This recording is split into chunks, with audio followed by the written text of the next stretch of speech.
The LTO Show, the premier podcast for leaders in the LTO tape storage community. Each episode dives deep into the business and technology issues that matter most, featuring pioneers, innovators, and thought leaders who are driving advancements in tape technology, data archiving, and long-term storage solutions. The LTO Show keeps you informed and inspired.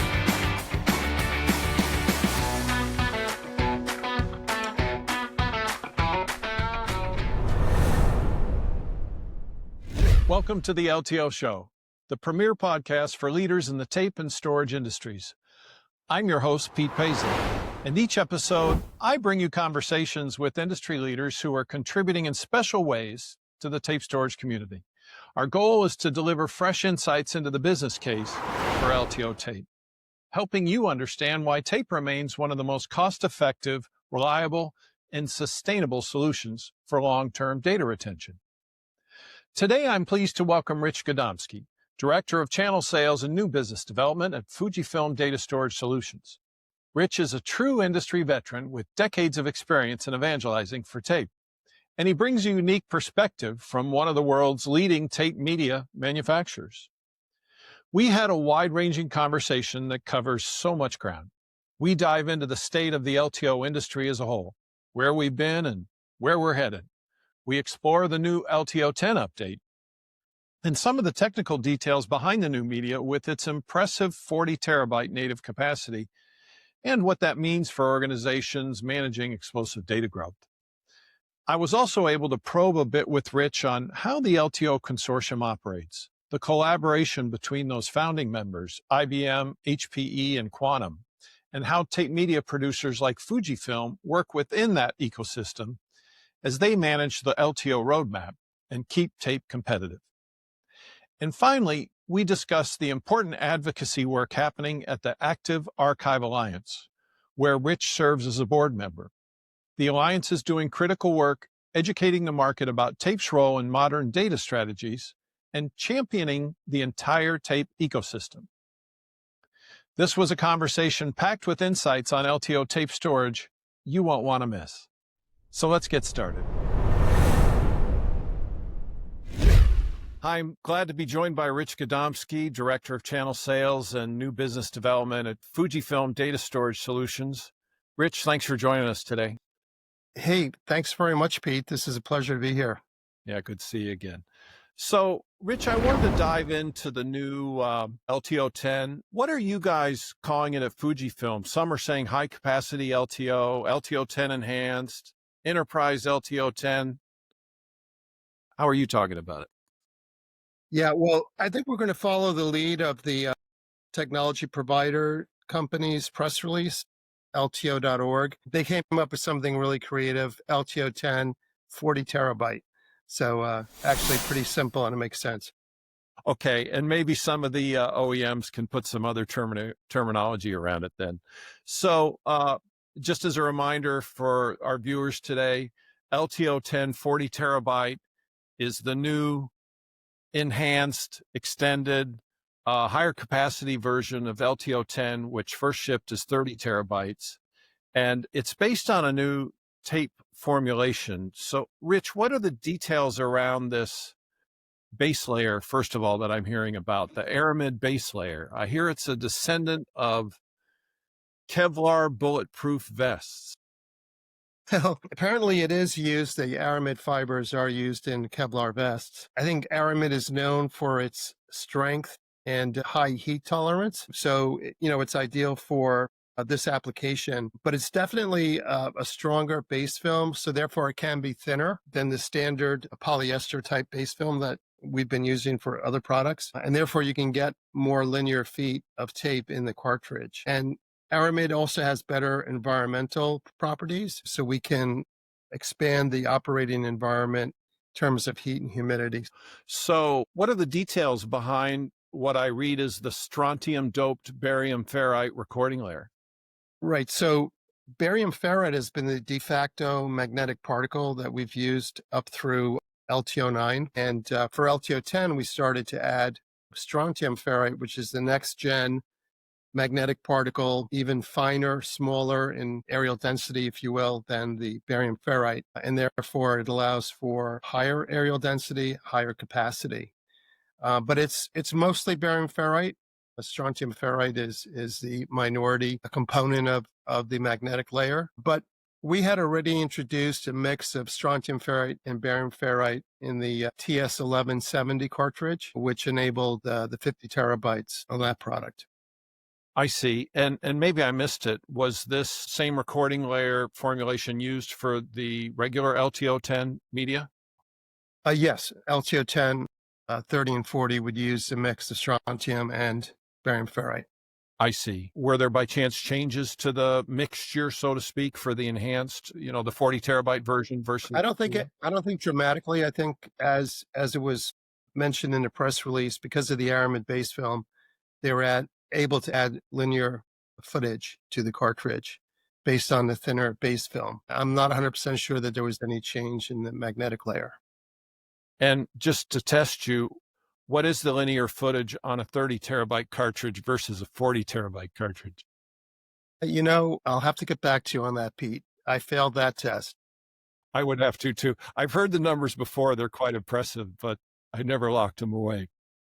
So you mentioned the improved temperature and humidity tolerances. Can you expand on that a little bit more? I know when I spoke to IBM about it, they felt this was a pretty big deal in support, particularly of the hyperscalers and the large data centers that, they fight some temperature issues with all their equipment these days.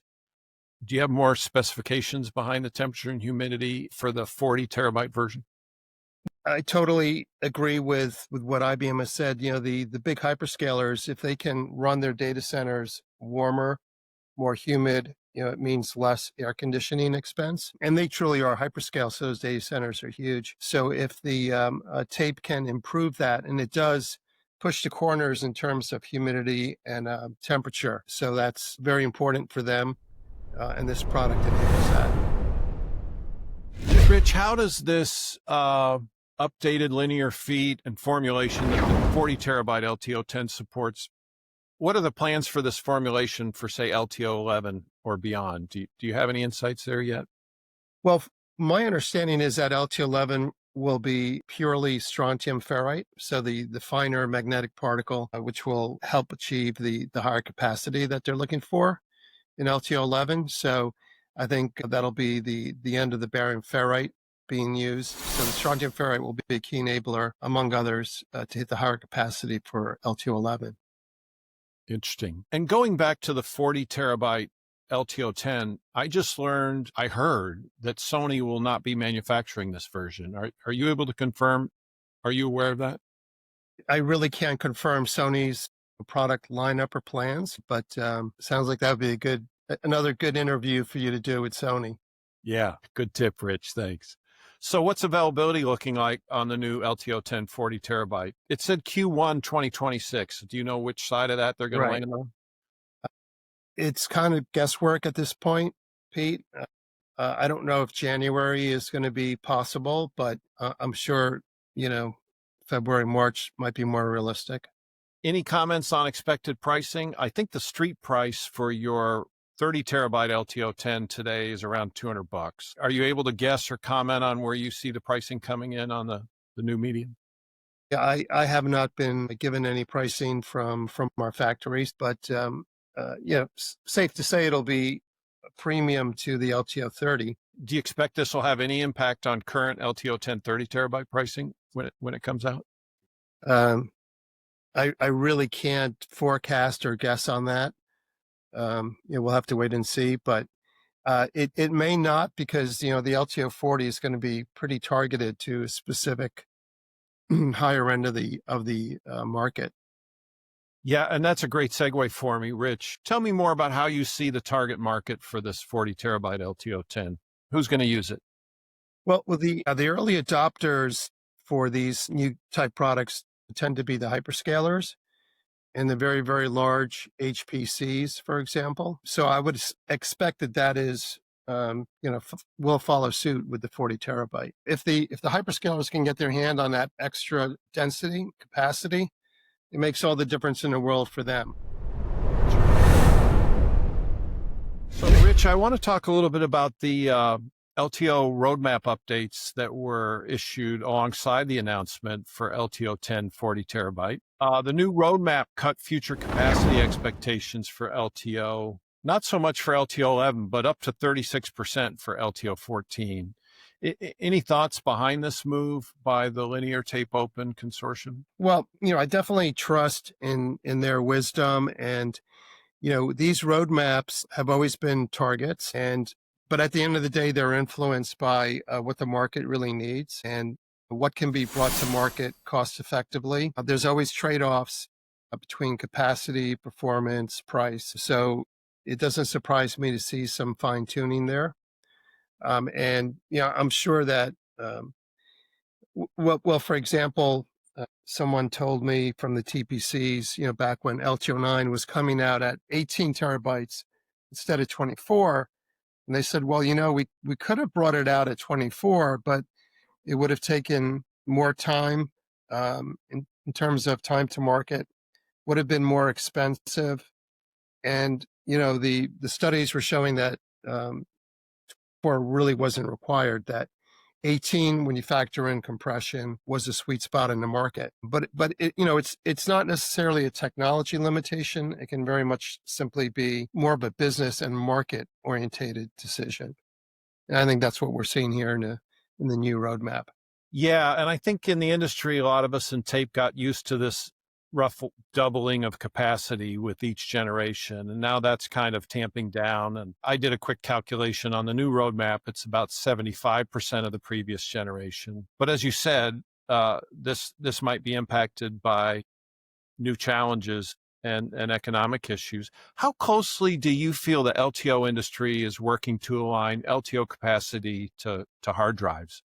Is it just coincidence that 36 terabytes is the current max capacity shipping for spinning disk hard drives, and how closely that aligns to where LTO 10 is right now? I think it has something to do with it. I mean, traditionally, it'd be nice if you could back up a hard drive onto a tape and there was similar capacity. That certainly makes sense. But I think that the long-term HDD roadmap probably tops out at about 100 terabytes, if I'm not mistaken. So clearly the LTO eventually exceeds that. So I don't know that there's a rule of thumb there. I don't think there is, but it certainly is kind of keeping pace or in the same ballpark.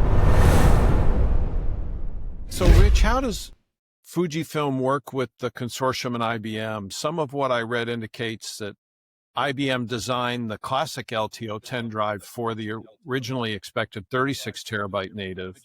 But I read somewhere that claimed that Fujifilm and Sony couldn't deliver the expected capacity. Is any of this accurate? And if so, how does that kind of transpire? Yeah, I'm not aware of that. I don't think it's accurate. I know that we did a demo with IBM. We did the 580 terabyte lab demo in Zurich a few years back. So I don't think it's a technology limitation. I think it goes back to what we spoke about earlier in terms of the sweet spot, in terms of market demand, cost, performance. And I think that's more the factor than, or that's more the reality than any kind of technology limitation. Yeah. But I'm just kind of wondering how IBM, they certainly have the capacity in mind and have tested the capacity. There must be some involvement between you all and I guess Sony, right? We have to assume that in terms of what they eventually bring to market. I'm just kind of curious about how that works. If you have any insights into that. I can't speak for Sony again, but I know that we work very closely in the new generation development, providing a lot of media samples back and forth, testing on the drives. So we work very closely with IBM as a development partner in producing the media and finding the right mix, the optimum mix and capacity ultimately. Yeah. Okay. So there's some conversation in the business around the consolidation of players in the LTO ecosystem recently. So even though tape, from my perspective at least, is experiencing a degree of a kind of a renaissance, right, with hyperscalers and the rise of AI, on the other side, we're down to one hardware manufacturer, IBM, and in a way, it feels like Fujifilm is the predominant media manufacturer. Sony doesn't seem to be participating as they have in the past, but that's just an opinion, right? How does the industry work to counteract any concerns about the ecosystem being based on so few primary players for the foundational elements? Well, first of all, I wouldn't downplay the role of Sony. Urge you to interview them when you get a chance. But as long as the demand is solid and growing, and I believe it is, if you look at the media shipment reports, the capacity shipments, every year more and more data is being stored on LTO tape. So as long as the demand is strong, and I'm not too worried about the ecosystem, I think as long as demand is there, the ecosystem will support it. As far as artificial intelligence, definitely. I mean, we're starting to see tremendous archive applications that are needed because none of that AI data is going to be deleted. It will be kept for compliance and for reanalysis. And then don't forget about IoT and digital transformation in general. Nobody wants to delete data anymore because it can have future value that may not be realized currently. So, I heard someone say at the recent supercomputing show, either delete it or put it on tape. Those are your two options. And nobody wants to delete anything. So yeah, I think demand is definitely strong and increasing, and there's definitely macro economic factors at play here.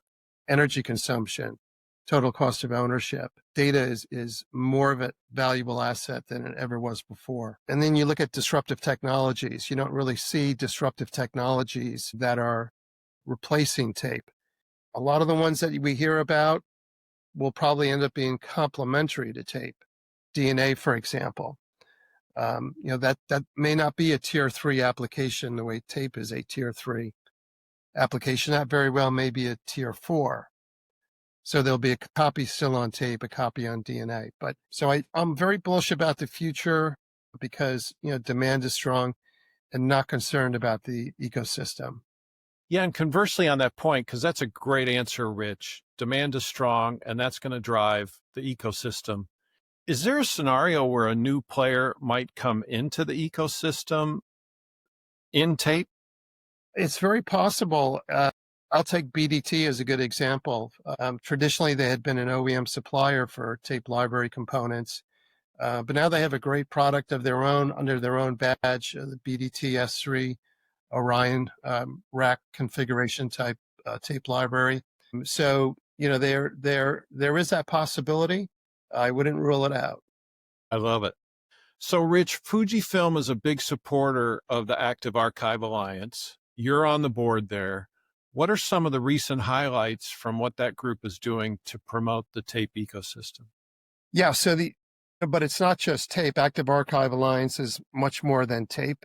Tape certainly plays a role, but we've got members and sponsors involved in hard disk drives, in flash, optical, cloud, even new technologies like Cerabyte, for example, where they're developing a ceramic glass recording medium. So really, the Active Archive Alliance is technology agnostic, and it's really about getting the right data in the right place at the right time, at the right cost, always keeping it accessible and online. So whether it be cloud or disk or tape, flash or new technologies, it doesn't really matter. It's a strategy to intelligently manage data growth and be able to cost effectively maintain that data for the long term. And that's becoming a big challenge again, energy, cost of keeping all this data, and the fact that nobody wants to delete it and they want to have as rapid access as possible. So that's what the Active Archive does. And, it's definitely gaining in popularity, especially among the larger organizations who have really had to grapple with this data storage, data management issue. Yeah, and going back, you had made that point previously, and I want to amplify it. Nobody wants to delete the data anymore. And one of my favorite sayings these days is, there's new money in old data. That's why they can't delete it, right? So those are some new foundational truths of the Active Archive era that we're living in. So, Rich, what else do you want to share about tape? What are things that get you going each day when you start work? That's a good question because I've been in tape storage since 1991. So about 34 years now. And, people ask me, well, how don't you get bored of it? How could you be in it for that long? And really it's, the IT industry itself is very dynamic. And tape technology has never, sat still. It's always been developing. We've always had new generations, always pushing the technology envelope. So it's been exciting from that perspective. But what gets me going these days are the tremendous opportunities that we're seeing in archival storage for things like AI applications. When AI first started to be a buzzword, everybody was worried about the front end. How are we going to feed the GPUs fast enough? And that's all true. But at the end of the day, even artificial intelligence data goes cold, but it can't be deleted. It will be reused. New algorithms will come along. It will be reanalyzed or for compliance purposes. So, that's a big opportunity. But even before that, we had growth in data storage that was IoT related, as I mentioned, digital transformation. And to your point earlier, I've heard the term disposophobia. Nobody wants to dispose of data, again, because it does have potential future value and can be analyzed and monetized. So, yeah. And just getting back to what I said, tape technology really has never kind of sat still or gotten boring. And here we are with LTO 10, 40 terabyte now. And I'm pretty confident, we'll continue to climb up the roadmap. The format that never dies. Well, Rich, you're well regarded in the industry. I always enjoy spending time with you. I appreciate your coming alongside to chat a little bit today with us, and we look forward to having you back as a guest in the future. Yeah, thank you so much, Pete, and good luck with your show. I love it. Thanks a lot. See you soon. Thanks to our audience for joining us on the LTO Show. We hope that you'll subscribe on YouTube or wherever you get your podcasts to stay updated on our current content. I want to thank Rich Gadomski for joining us today and for his willingness to address some tough questions about our LTO industry. From the vendor perspective, Rich certainly stands at the top of the pyramid. Few others in the industry are so well known for their evangelism for tape, and in my many years in the business, I've grown a deep respect for Rich's commitment and expertise that he always shares with others. I particularly appreciated Rich's insights into the LTO roadmap. It was helpful that Rich reminded us that IBM and Fujifilm demonstrated a 580 terabyte LTO drive several years ago. So that gives us real confidence in the technical aspects of the roadmap, taking us up to LTO 13 and beyond. He also explained the many factors that impact the business decisions regarding capacity and other technical aspects of each new generation.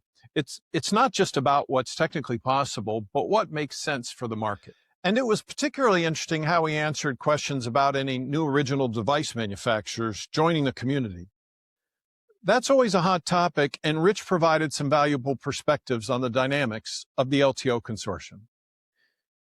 And then Rich also gave us great insights into the Active Archive Alliance, the advocacy work he does there, and how organizations like Fujifilm are helping educate the market about tape's critical role in modern data strategies, particularly as we face exponential data growth and increasing pressure to manage storage costs in a sustainable fashion.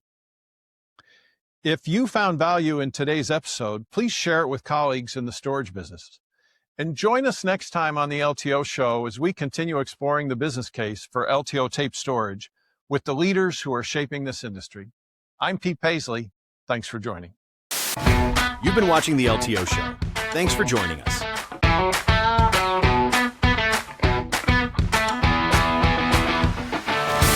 The LTO Show is produced and written by Pete Paisley. Thanks to our sponsors, these guys and these other guys.